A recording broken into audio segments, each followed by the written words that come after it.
kind of woman do you think you're going to attract? Hello everyone, welcome back to the Bimbo Book Club. It's me, Teresa. So my video about why you should be dating older men in your 20s kind of popped off. Like, not really, because I have a very small channel, but for me, it went from like 1,000 views to 2.4 thousand views in just the matter of a couple of days. Like, it caused a huge spike in my stats. But one thing I noticed is that most of the viewers were actually older men. Some of them agreed with my points and some of them did not.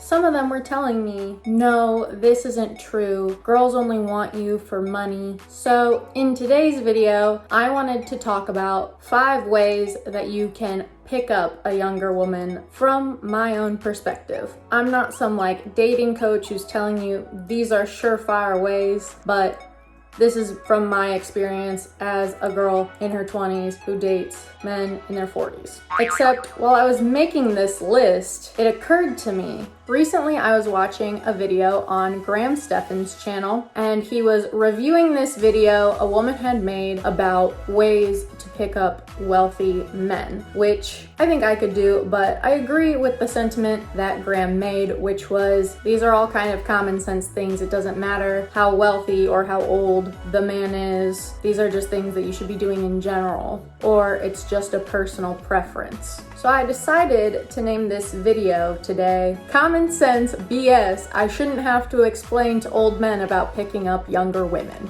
Number 1, let's get the obvious out of the way. Make sure you're showering regularly. No, really, I mean like take care of your physical appearance. Older men can be very good looking if they take care of themselves. All of the older men that I have dated have either been really into working out or into skincare. They were into eating healthy and whatever else that will keep you appearing younger. But just like any woman, you want a man who takes care of himself. Let's be realistic. Your body is changing. You've had this body for a very long time. So it's crucial for you to be taking care of your body. Some things you can do: wear sunscreen when you're outside, moisturize regularly, and then if you want to look fit, I don't know women with any age preference who don't really like fit guys. I'm not saying you have to be like a bodybuilder or anything, but just working out 30 minutes a day can really do wonders for your body. And if you're eating healthy, then that will give you more energy as well to keep up with dating a younger woman. The last little thing I wanted to talk about in this portion is that I think finding the right haircut for you can do wonders for any man. That's what I'm saying. Like, this is all common sense stuff that goes a long way.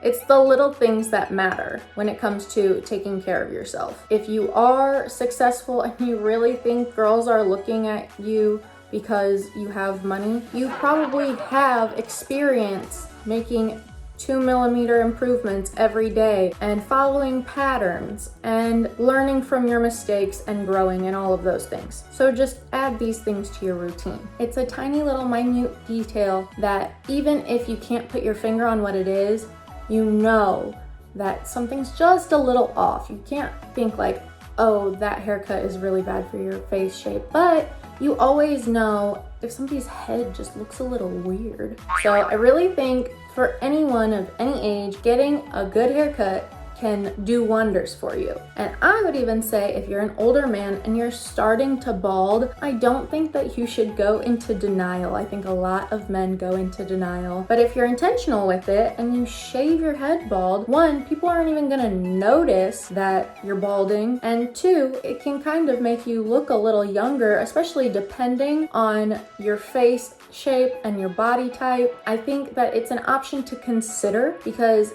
it's a good way to hide the fact that you're balding. And I think that as much as I do like dating older men, I don't think that the older men that I date look their age, because they all have taken care of themselves very well. And I think that also lowers the barrier for entry when it comes to talking to younger women if they think that you're younger when you talk to them. The second point I wanted to bring up was have your life together. You know, a lot of people were commenting on that video I previously mentioned about how obviously I only wanted men that were wealthy so that I could take their money or whatever. If you know me, you know that that doesn't make sense because I've been a sugar baby before and I stopped doing that. I made a conscious decision to stop doing that because I didn't like them having that kind of power over me. But it was the reason that I realized that I liked hanging out with older men. So I don't really regret that part of my life. You know, you live and you learn. What I meant when I said that I wanted them, you know, to have money, yes, I did mention like taking you on nice dates, but does he have a house or is he 45 years old still living in his mom's basement? Like, yeah, it's good to save money, but make sure that you're just being intentional with it and not living with a scarcity mindset. There is nothing less attractive than that. Having a car, kind of the same thing. I believe that your partner should be a reflection of you. So I'm a homeowner.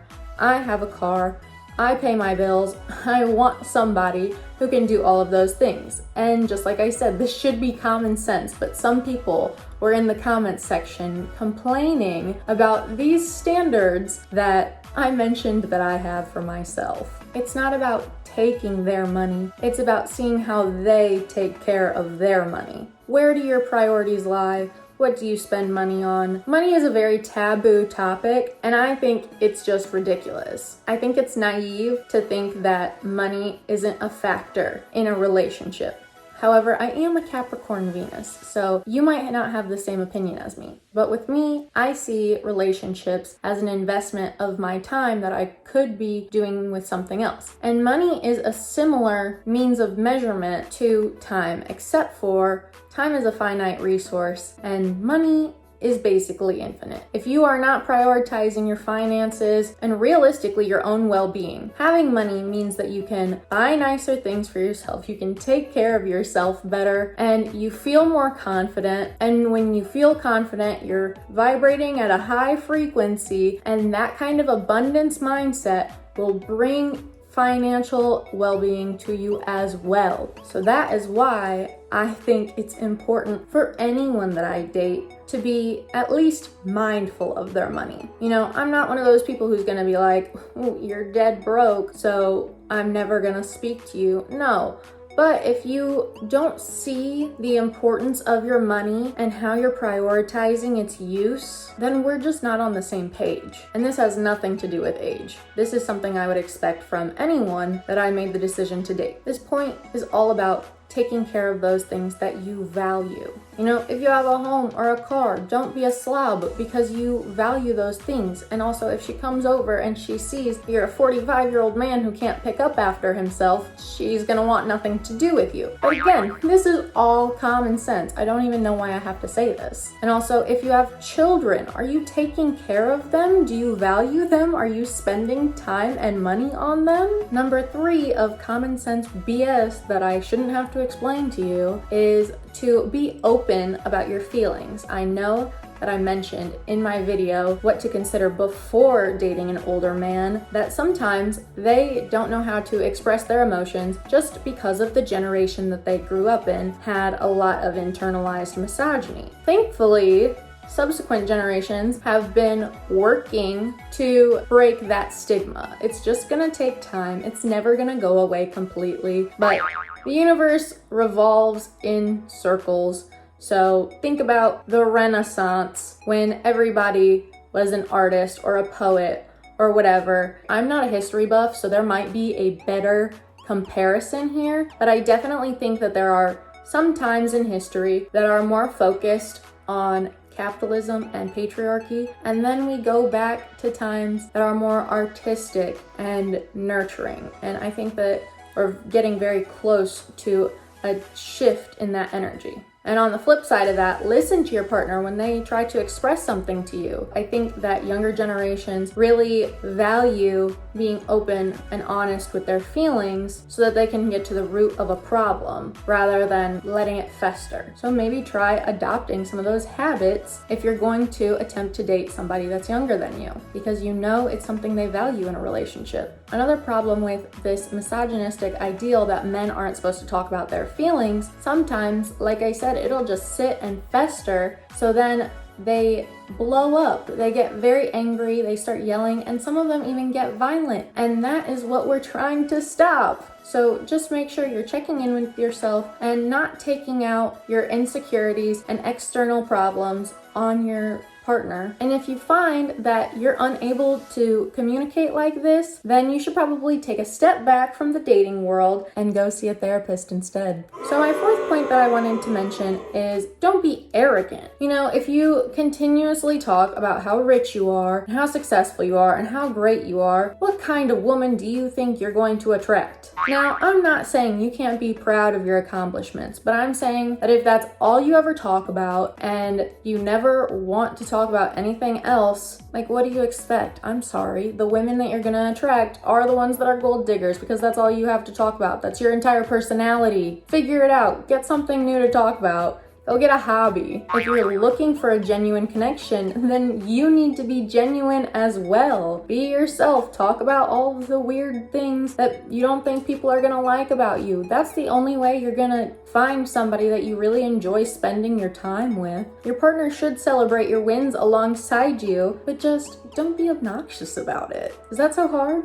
And my fifth and final point is don't be weird about it. If you are approaching a younger woman in public, like, just act like it's something you've done before. You should be respectful when you are approaching a woman of any age whatsoever. You should not be treating a younger woman any differently than you would treat a woman your own age. You should not yell at her. You should not touch her. Like, go into it with good intentions, because one of the things a lot of people worry about when older men are trying to date younger women is the power imbalance. You shouldn't be going after her simply because you think she's young and impressionable. You should be approaching a younger woman for the same reason you would approach a woman your own age.